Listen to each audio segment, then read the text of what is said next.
Bem, meus queridos amigos e irmãos, muito boa noite. Estamos aqui em mais uma terça-feira, sempre às 20 horas, com o programa Hermínio C. Miranda, o Grande Escriba. Sempre na companhia da filha do Hermínio, Ana Maria Miranda, conversando aqui sobre a obra e sobre os fatos da vida do professor Hermínio. Esse grande espírito, um dos homens que mais escreveu sobre espiritismo no mundo, não é? E está aqui no meu plano de tela o Hermínio contemplativo, meditativo, né? No lago de Caxambu, repousando numa árvore, uma foto realmente que é encantadora. Bem, meus queridos amigos e irmãos, antes de começar o programa com a Ana, quero falar dos outros programas do nosso canal. Amanhã, quarta-feira, temos o programa Resenha Literária com o pesquisador, documentarista espírita Silvio Mariano, um programa que trata de livros à guisa de indicação. Na quinta-feira, temos o programa O Metro que Melhor Mediu Kardec. Às 20 horas, é sobre a vida e a obra de Herculano, conversando aqui com a filha de Herculano Pires, Dona Heloísa Pires, educadora, uma conversa realmente interessantíssima. No domingo, sempre às 20 horas, temos aqui o programa Bezerra de Menezes, o Kardec brasileiro, sempre na companhia de Luciano Clay, historiador, biógrafo de Bezerra, um programa de memória, não é? Onde Luciano traz aqui os frutos de sua pesquisa e documentos aqui imprescindíveis para a compreensão da ação de Bezerra de Menezes no mundo e no movimento espírita brasileiro. Pessoal, mas esses são os 4 programas semanais. Hoje o de Hermínio, na quarta o Resenha Literária, na quinta o de Herculano e no domingo de Bezerra. Mas temos também os 4 programas mensais. Todo primeiro sábado, esses programas mensais sempre acontecem aos sábados. Todo primeiro sábado o programa Leon Denis, o apóstolo do Espiritismo, conversando aqui com o presidente da Federação Espírita Francesa, Charles Kemp. Todo segundo sábado, às 20 horas, temos o programa Memórias e Reflexões, que são as memórias de César Perry de Carvalho, ex-presidente da FEB e da UGE, portanto, trazendo aqui fatos também atinentes ao movimento espírita do Brasil. No terceiro sábado, às 20 horas, temos aqui o programa Portfólio Fontes Primárias, conversando com o curador do Museu ACOL, Allan Kardec.online, Adair Ribeiro, que é aquele que detém e possui o maior número de documentos da época do alvorecer do Espiritismo, documentos com a letra de Kardec, com a letra dos médiuns, de Amélie Baudet, um programa realmente de historiografia. E para encerrar, no quarto sábado, temos o programa O Eco da Imprensa Espírita, um acento no E com CH, porque o patrono desse nosso programa, o Eco da Imprensa Espírita, é Luiz Olímpio Teles de Menezes, o pai da imprensa espírita no Brasil, que fundou o jornal O Eco da Além Túmulo.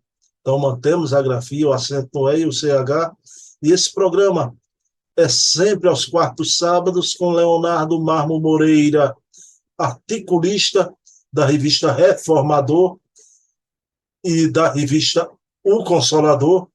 Conversamos aqui com o Marmo, conversa agradabilíssima, muito substanciosa, a ponto de que o programa O Eco da Imprensa Espírita é o de maior visibilidade do nosso canal.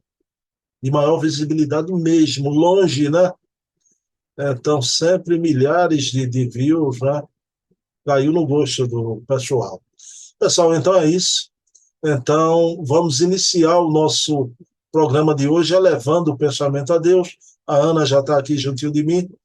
Então, vamos pedir ao nosso Pai de bondade infinita que nos inspire a esse entrevistador e a filha do Hermínio, Ana Maria, que ela traga as belezas do Pai, as belezas autorais da sua obra imensa e a vivência magnífica deste grande escriba aqui no Brasil, na terra de Santa Cruz, onde foi o berço da sua última reencarnação.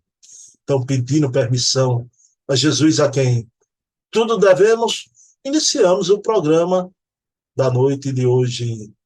Pessoal, vamos aqui colocar Ana Maria Miranda na tela para conversar com a gente. Bem, meus queridos amigos e irmãos, olha lá, Ana Maria já aqui conosco para mais um programa, uma noite de Hermínio, e uma noite de Hermínio sempre promete. É uma noite promissora, uma noite de um conteúdo maravilhoso. Minha querida Ana Maria, tudo bom, Ana? Boa noite. Como é que você está aí no Rio de Janeiro? Estou muito bem, graças a Deus. Pelo que eu estou sabendo, o Rio de Janeiro vai passar uns 3 ou 4 dias de um extremo calor e depois vai esfriar bruscamente.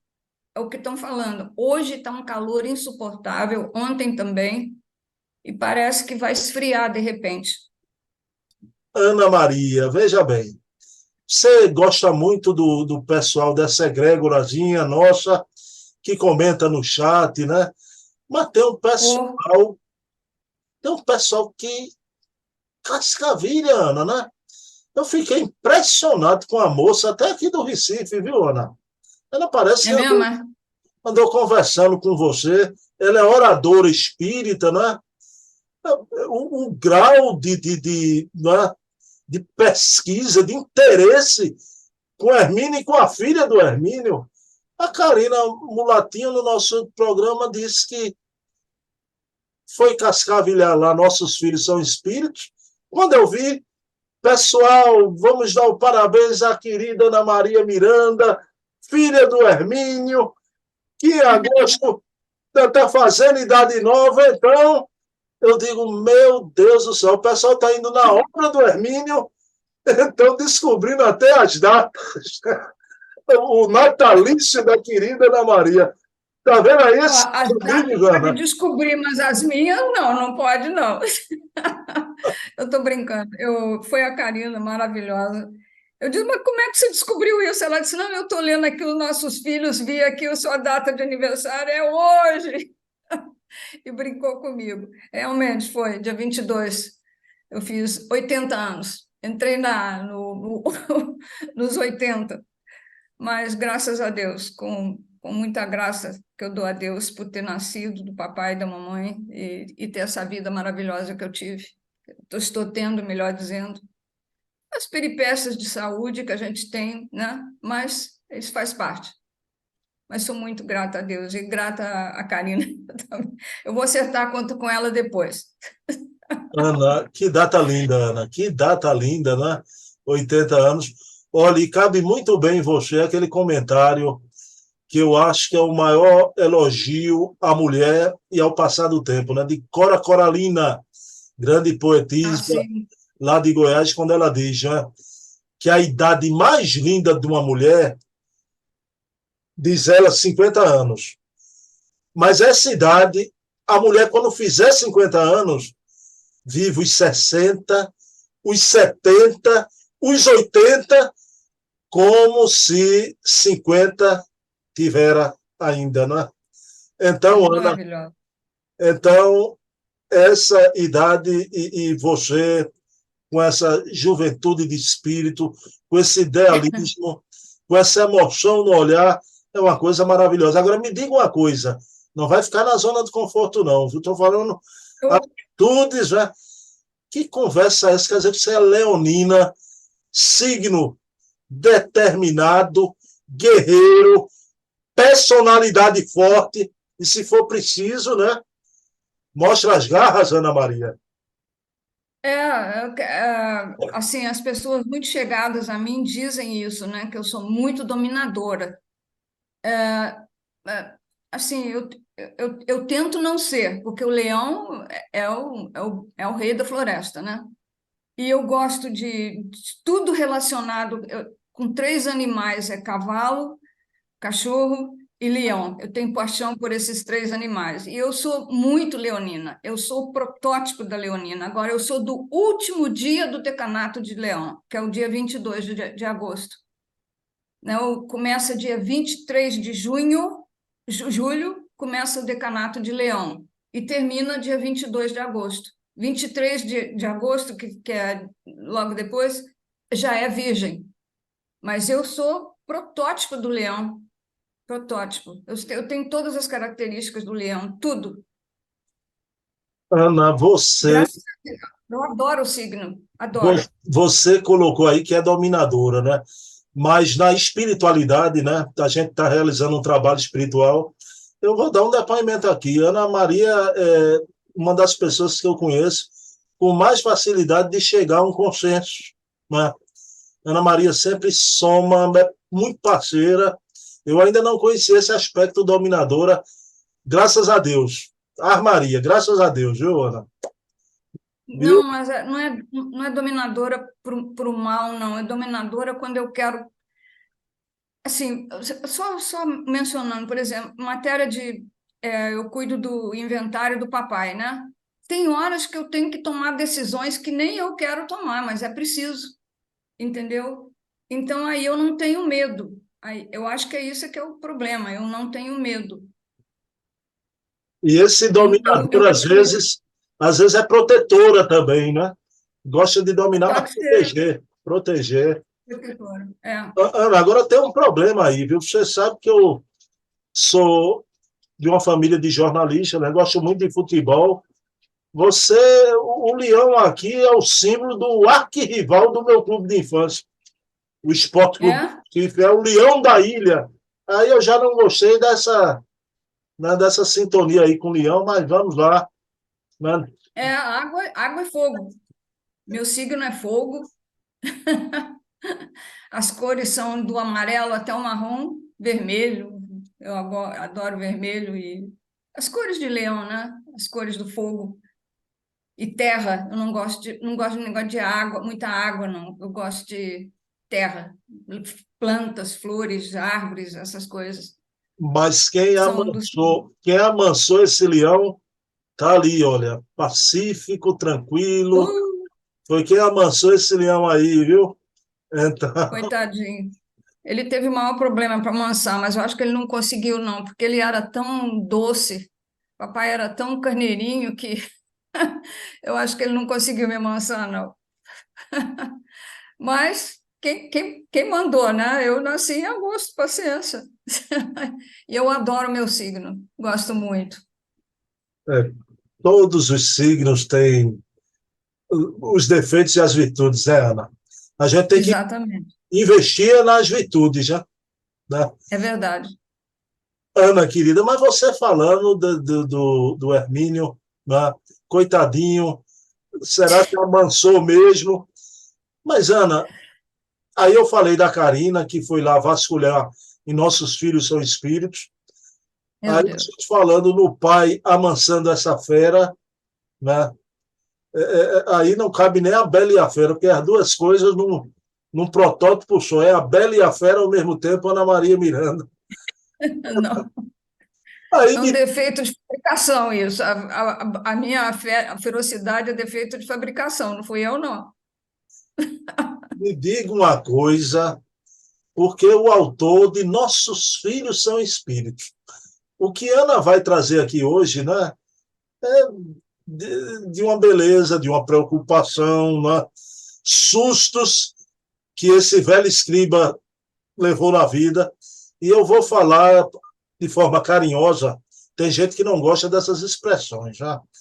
Mas me diga uma coisa: esses rebentos do grande escriba às vezes se metamorfoseavam em verdadeiros capetinhas, né? Capetinhas, Nossa, acontecia travessuras, não é? Então, o Hermínio parece que essa vida contemplativa houve momentos que não foi bem assim, não é? Aí você faça o meia-culpa, meia máxima culpa aí, você contando a história dos seus irmãos, né? Ana, querida, o que é que você vai trazer hoje das tuas lembranças, né? dessa infância de você, Marta, Gilberto, né?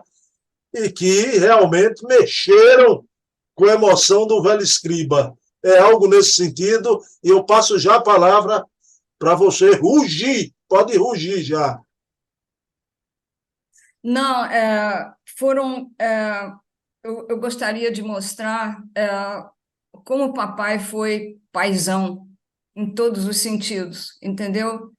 Ele, a mamãe teve a gente, ela deu à luz, mas ele que moldou, eles dois moldaram, nos moldaram, mas sempre acolhendo a nossa personalidade com uma certa firmeza, né?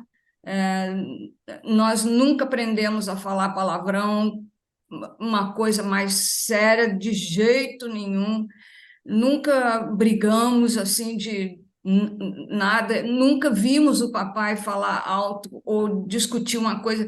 Quando ele falava, Nossa Senhora, a gente ficava quieto, porque ele sempre falava, corrigia a gente na tranquilidade, na, na, na possibilidade que ele tinha na hora, seja lá qual fosse o problema, né? Mas ele, na hora de defender a gente também, ele defendia com garras, tipo leão, né? E, e ele foi esse tipo de pai. Então, eu gostaria de só de mostrar pequenas coisinhas acontecimentos, e eu me baseei, Bruno, num artigo do Reformador, eu vou ler aqui para vocês, que eu já falei com vocês que o papai se correspondia muito com um escritor. Ele era escritor, jornalista, espírita, médium, o Maurice Barbanel, na Inglaterra, o dono do jornal Two Worlds, né? Então, nesse Reformador de outubro de 1966, papai, na coluna Lendo e Comentando, escreve assim: Maurice Barbanel declara no seu editorial de Two Worlds, em junho, que a vida oferece poucas certezas, mas pelo menos três são irreversíveis. Nascemos, morremos e temos problemas. Com essa frase. Aí eu peguei essa frase e falei assim, mas é mesmo, não são reversíveis. A gente nasce e numa existência a gente nasce, morre e tem problemas, né? Faz parte da vida. Então aconteceu isso, lógico conosco também. Nascemos, morremos, vamos morrer e eles já foram e tivemos problemas. Ou melhor, os papai e a mamãe tiveram problemas conosco. Mas foram problemas assim né, pai e filho, né? Nada gravésimo assim, não, mas preocupações que trouxeram preocupações para ele. Eu estou falando das preocupações. Bom, então a primeira foi, vamos passar do começo para o fim, Gilberto. Gilberto nasceu nos Estados Unidos, né? Menos de um ano depois que nós chegamos, e o Gilberto adquiriu, não sei como, uma coisa dele mesmo. Ele tinha, quando a gente ia à praia nos Estados Unidos, chamado Jones Beach, a praia de Jones, a gente viajava mais ou menos uma hora de carro, mamãe levava sanduíches, coisas para a gente comer, porque praia nos Estados Unidos é um pouco diferente. Era, pelo menos, na década de 50. E a gente chegava lá, armava uma barraca imensa, nós até trouxemos para o Brasil essa barraca, e, assim, era muito... Era um acontecimento ir à praia. Mas eu me esbaldava. A Marta também gostava. O Gilberto tinha pavor da água, verdadeiro pavor da água. Ele não podia ver água de jeito nenhum, quanto mais as ondas chegando e indo, aquela coisa. Não, não podia. E nunca pôde. Água com ele era uma coisa meio esquisita, principalmente como é que se diz, de praia, de piscina, dessas piscina, então ele nunca viu lá, mas ele viu no navio. Quando nós voltamos para o Brasil de navio, tinha uma piscina. E eu e a Marta vivíamos dentro da piscina. Acho que eu já contei isso aqui, porque a gente enjoou, né? Nós ficamos muito enjoadas no navio. E um amigo do papai, um amigo que nós fizemos a bordo, disse: Olha, Hermínio, coloca as duas dentro d'água, porque água com água vai contrabalançar lá, elas não vão ter mais enjoo. E não deu outra. Nós vivíamos dentro d'água. A gente comia dentro d'água, era uma coisa louca. E eu gostava muito da água e o navio com toda segurança, né, com os senhores que tomavam conta da gente dentro da piscina e do lado de fora. E os adultos também e tal. Mas o Gilberto, jamais. Ele não saía de perto da mamãe e do papai. O papai também não era lá muito chegado à praia, nem piscina, nem nada disso, não. Mas ele sentava lá com a mamãe e tal, de calção e tal. Aí nós fizemos uma grande amizade com um dos viajantes, fizemos uma grande amizade com ele. O nome dele era Joaquim, ele era de São Paulo e ele era solteiro. Era um homem muito, muito bacana, muito, muito amigo e tal. E ele gostava muito do Gilberto.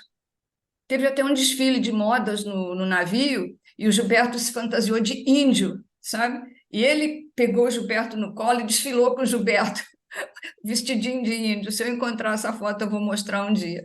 Mas, de qualquer maneira, ele adorava o Gilberto. Lá pelas tantas, um dia, nós estamos todos na beira da piscina, papai, mamãe, e o Gilberto com eles e tudo, e eu e a Marta dentro d'água, passo o Joaquim, pego o Gilberto no colo, e puf, mergulha. Ele não mergulhou, não, ele caiu dentro d'água com o Gilberto. O Gilberto ficou histérico.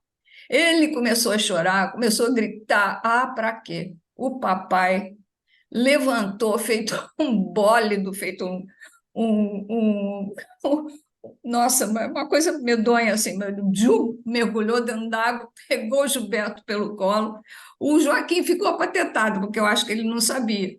E o papai pegou o Gilberto e trouxe ele, acalmou, e ele chorando, espavorido, até que finalmente ele se acalmou. Então, o papai ficou muito tomado com aquilo, porque foi, na opinião dele, foi, coitado do Joaquim, foi uma brincadeira que ele fez com toda a segurança. Ele chegou, ele não jogou o Gilberto dentro d'água, ele caiu com o Gilberto dentro d'água, né? Mas eu acho que ele nem sabia desse detalhe, que o Gilberto tinha essa coisa pela água. Bom, e aí o papai ainda custou a se acalmar e tudo, mas entendeu que Joaquim não tinha feito aquilo por mal e era uma coisa do Gilberto. Bom, isso foi o que aconteceu com o Gilberto. Com a Marta, foi um pouquinho mais sério. A Marta era da pá virada. A Marta era muito, muito inteligente, ela era uma. Bom, ela era linda, eu tenho que encontrar uma foto para mostrar para vocês da Marta, mas ela era muito inteligente, ela adorava música. Papai deu uma vitrolinha para ela, vitrola, comprou uma vitrola para ela com disquinhos de criancinha e tal, e ela ouvia aquilo, mas ela era levada da breca. Mamãe tinha uma cômoda assim de gavetas, guarda-roupa, né? E lá em cima do móvel ela botava os perfumes, um radinho dela, tal, umas coisas assim para a Marta não pegar. Ah, mas a Marta não tinha problema não. Ela abriu a primeira gaveta, tirou toda a roupa da gaveta, subiu. Abriu a segunda gaveta, tirou toda. Quando ela foi subir na segunda, o móvel veio em cima dela. Quase que acabou com ela, mas caiu tudo que tinha em cima do móvel, inclusivemente um rádio que o papai tinha dado para a mamãe quando o Gilberto nasceu no hospital. A mamãe ficou muito solitária, né? Porque ela teve uma gripe muito forte e os médicos não deixaram ela ver o Gilberto e ficar muito junto do Gilberto, do bebê. Então ela ficava muito muito triste, solitária, e o papai comprou um radinho para ela, assim, desse tamanho. Nunca me esqueço, ele era prata e vermelho. E foi o rádio, foi o perfume da mamãe no chão, acabou. Foi quase, se não matou ela, porque não tinha que matar, porque era muito peso. Nem machucou, nem machucou. Os anjinhos chegaram lá, os espíritozinhos chegaram lá e salvaram a Marta. Mas o papai ficou muito traumatizado com aquilo também. Quando ele chegou em casa, que a mamãe contou, ele ficou muito preocupado. e foi examinar a Marta. Será que não era bom levar a Marta no doutor Di Carlo? Era o nosso médico vizinho. Não, não há necessidade, ela está bem, ela só levou um susto. E a Marta estava normal, tranquila, não tem problema nenhum. Ela aprontou outras tantas, ela aprontou cada uma. E uma vez que ela sumiu em Nova York, sumiu no condomínio, desapareceu. Estava eu era sempre a babá, né? Eu tomando conta dela e ela com uma amiguinha dela chamada Annie. E a Annie era mais baixinha, moreninha, e a Marta era um pouquinho mais alta. E tinha aqueles edifícios que eu te contei, né? Eram quatro edifícios de 3 andares e 3 edifícios de 6 andares. Bruno, nós chamamos até a polícia de Nova York. Ninguém encontrava a Marta com a Anne, de jeito nenhum. Ela aprontou. Chegou um ponto que eu não aguentava mais procurar. A mamãe, desesperada, ligou para o papai. O papai ficou desnorteado no trabalho, não sabia o que fazer, voltou para casa, mas não chegou a tempo. Mas, de qualquer maneira, teve uma hora que eu já não aguentava mais de cansada. Eu era criancinha ainda também, eu tinha 8, 9 anos. Aí eu deitei assim na grama e aqui ficava nosso edifício com a janela até do nosso quarto. Eu deitei aqui num morrinho que tinha uma grama, assim, todo gramado. Eu falei assim, meu Deus, onde está essa criatura? E no que eu fiz assim, meu Deus, onde está essa criatura? Eu vi lá num dos edifícios de 6 andares, eu vi um negocinho assim, ó, sabe, uma cabecinha. Eu falei, "Mas o que que é aquilo?" Aí, quando eu prestei atenção, eu achei, é um achismo, achei que era a Marta. A cabecinha dela, ela andando, porque ela era um muro, uma murada, lá no topo do edifício, no 6º andar, lá em cima no telhado, terraço do edifício, e a Anne era baixinha, só ela que podia aparecer. Ela era um toquinho de gente, assim, tipo 3 anos, 4 anos, uma coisa assim, 4 anos. Aí eu fui voada, só eu que vi, eu fui voada até o edifício e falei com o superintendente. Ele era uma espécie de síndico dos edifícios todos. E ninguém passava naqueles edifícios de 6 andares, tinha o telhado, né, o terraço, mas ninguém passava por lá, porque além da porta ser dessa largura de ferro, ela tinha uma chave que só o síndico tinha.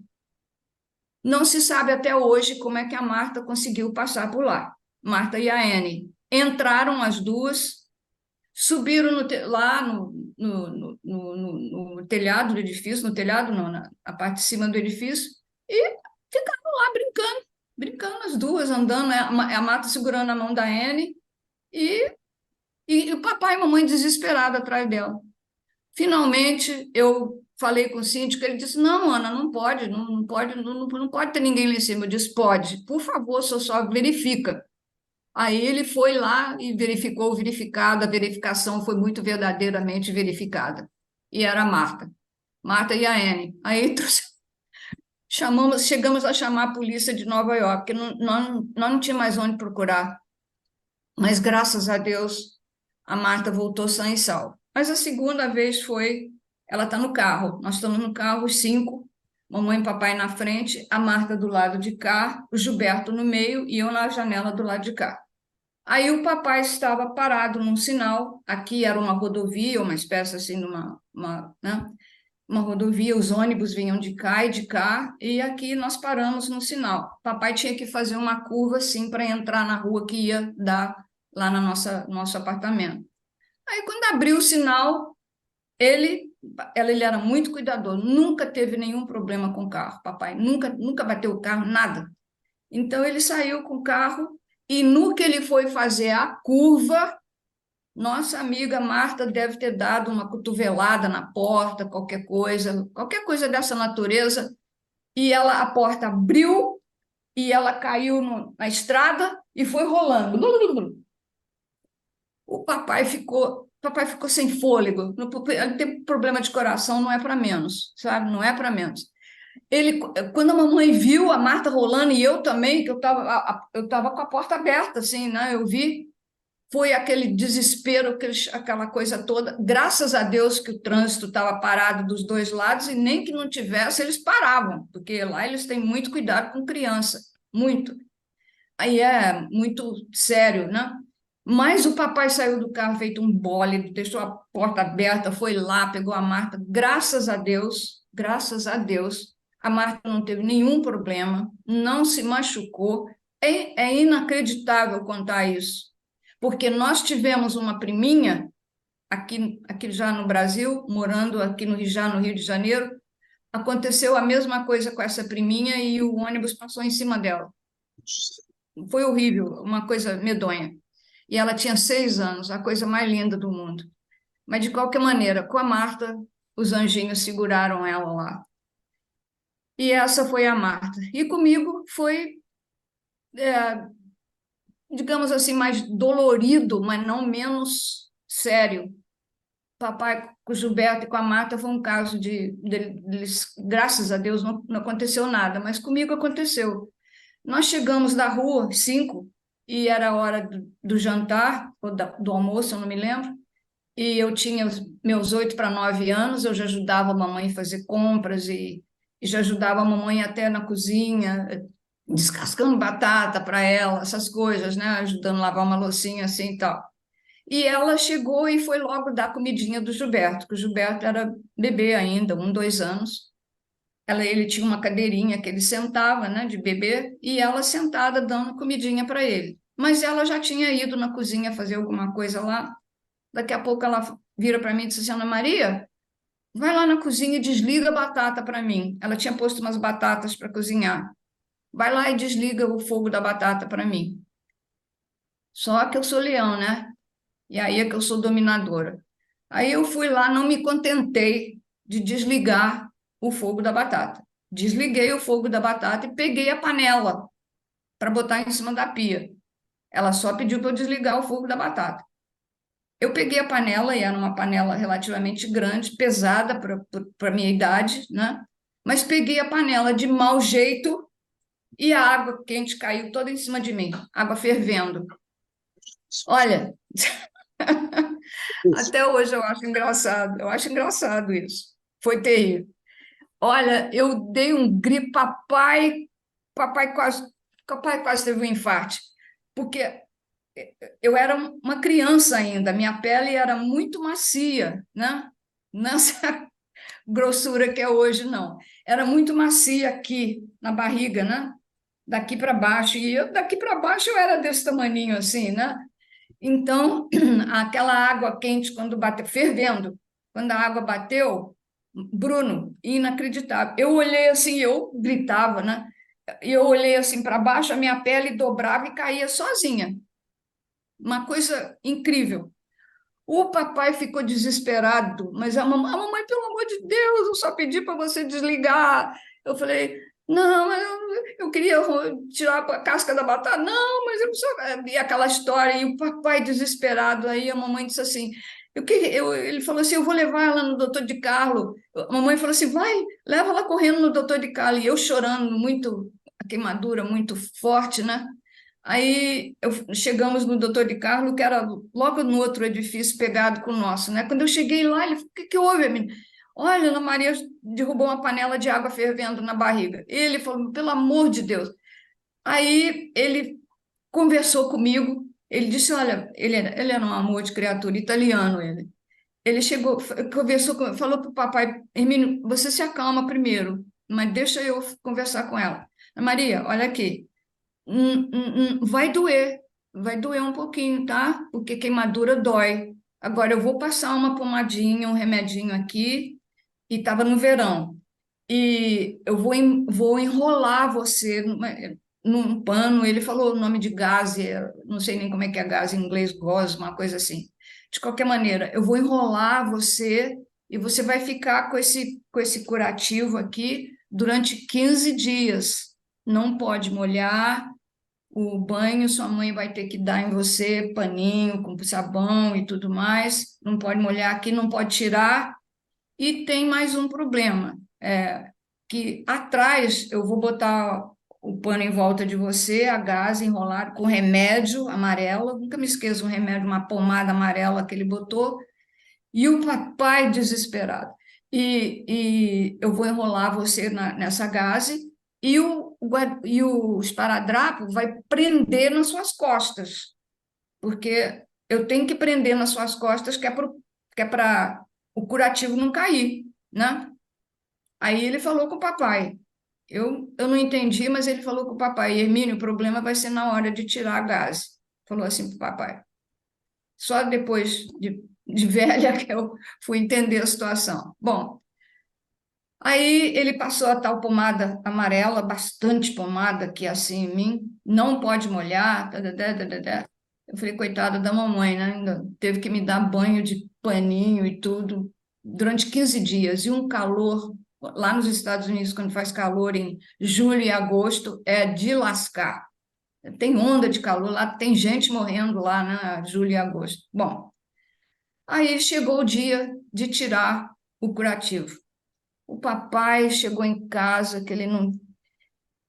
Coitadinho, a expressão do rosto dele já era de tensão, porque era ele que ia tirar o curativo.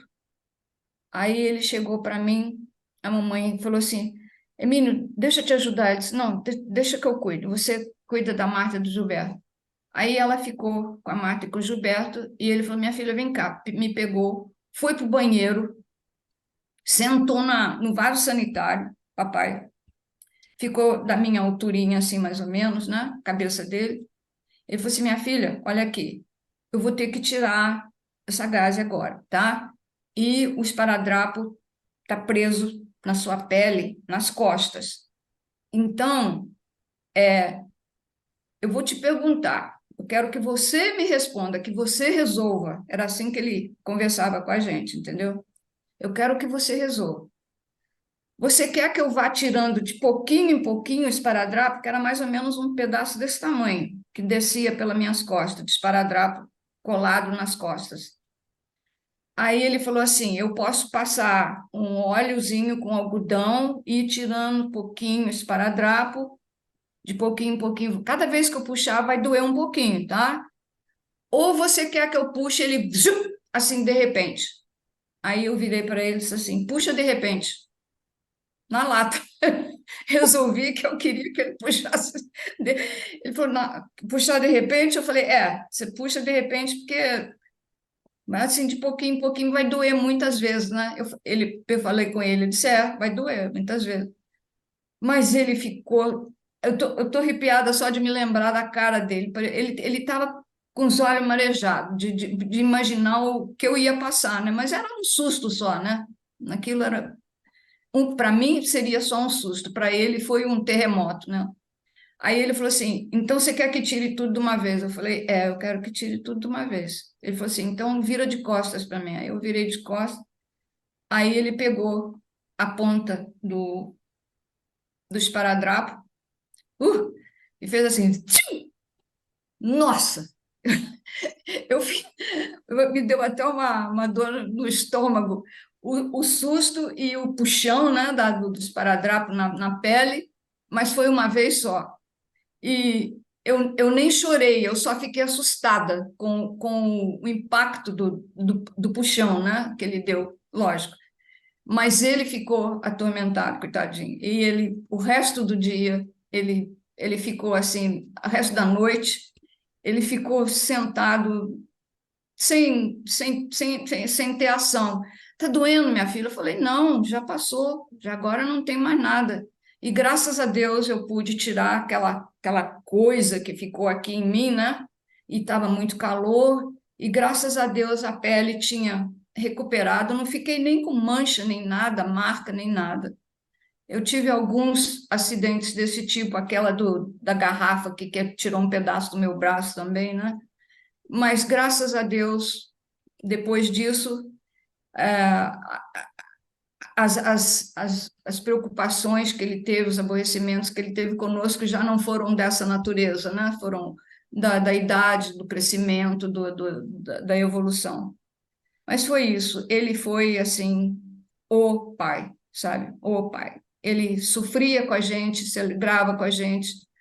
A Marta, por exemplo, gostava muito de música e ele deitava no tapete, colocava o disco na vitrola, para ele, música clássica, e ela deitava ao lado dele para ouvir a música no tapete da sala, sabe? O Gilberto gostava mais de carrinhos, aquelas coisas e tudo. E eu não, eu gostava era de ver televisão e ver os programas de televisão de cowboys, aqueles cavalos lindos, maravilhosos, aquelas coisas. Então eu estava sempre vendo essas coisas na televisão e programas e tudo. E a vida foi assim, Bruno, com ele. Nunca tivemos assim. O Gilberto teve um acidente de ônibus uma vez.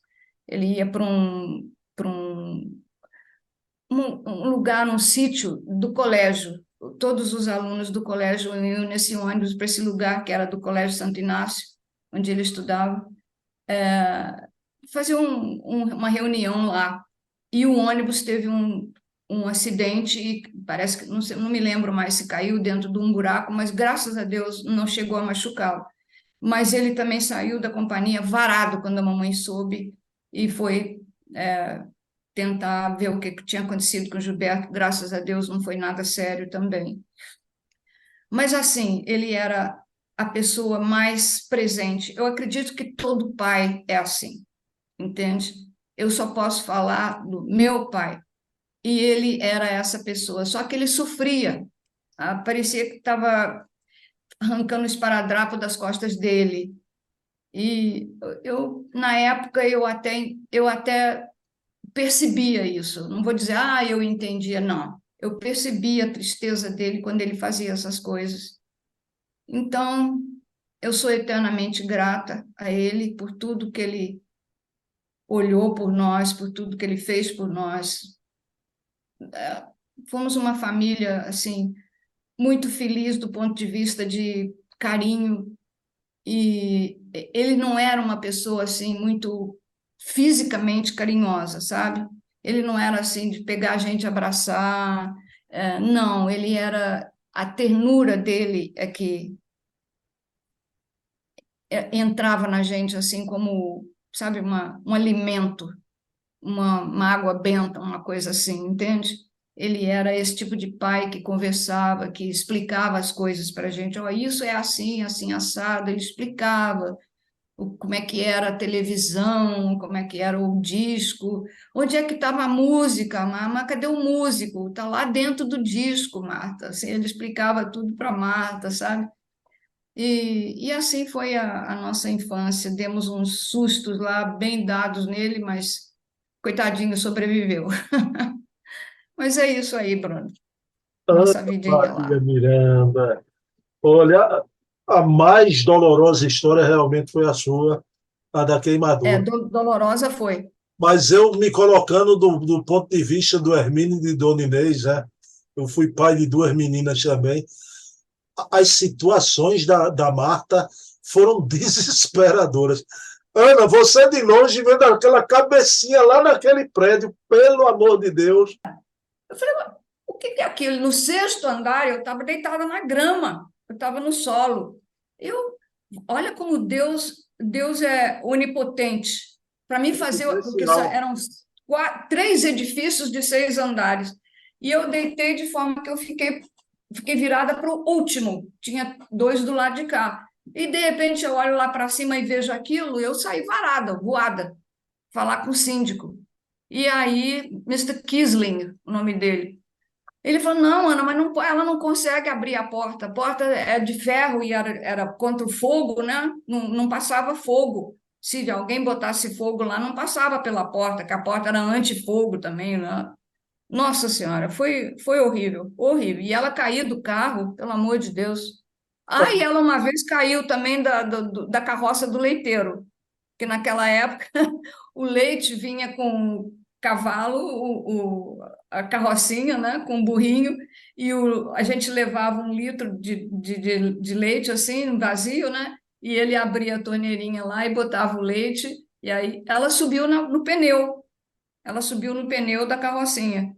E alguém espantou o burrinho saiu andando e ela buf, quebrou o braço. Marta, Para o católico, as situações de Marta seriam um milagre, né? Para os ateus, um acaso. mas eu tenho certeza que ali foi uma esquadrilha de guias espirituais Foi. direcionando o seu olhar para Marta, né? Aquele pedacinho de gente. Agora, cair de um carro, pelo amor de Deus, né, Ana? Olha, O Hermínio, nós tivemos lamentavelmente um reviver dessa situação, mas só que foi trágico.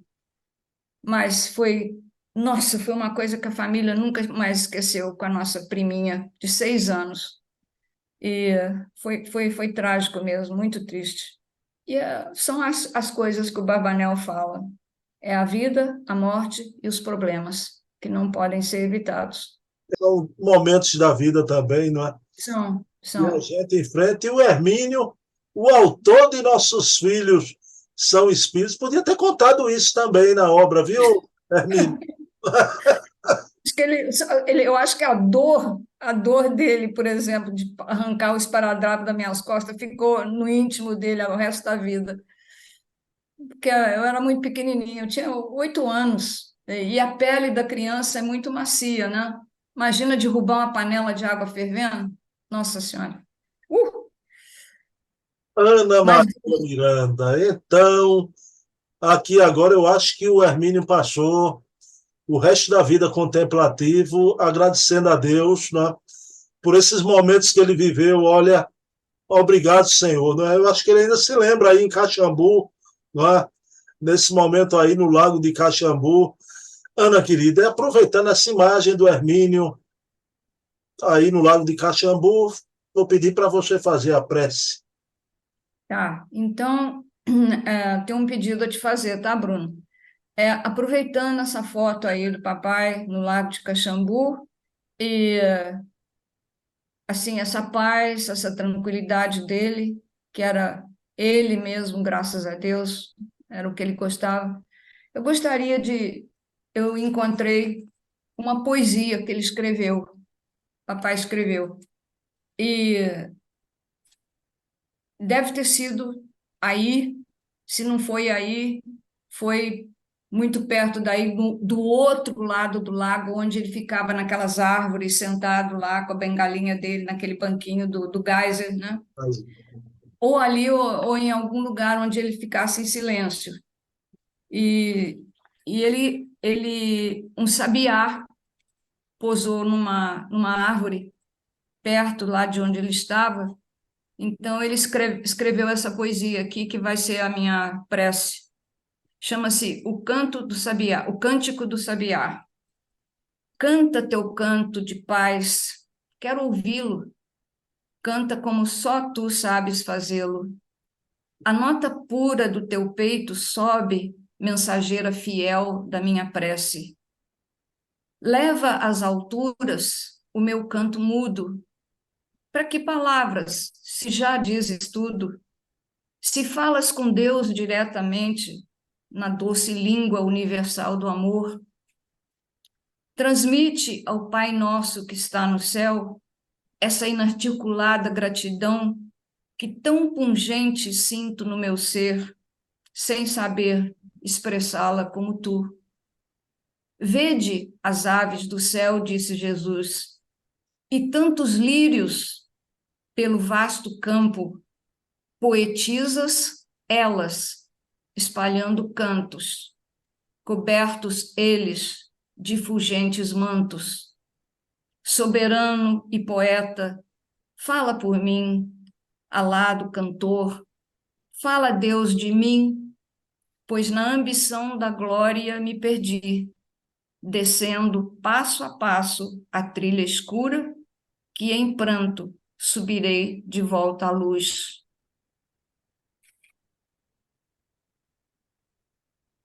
Além de tudo, poeta, uma alma de uma beleza imensa, seu papai.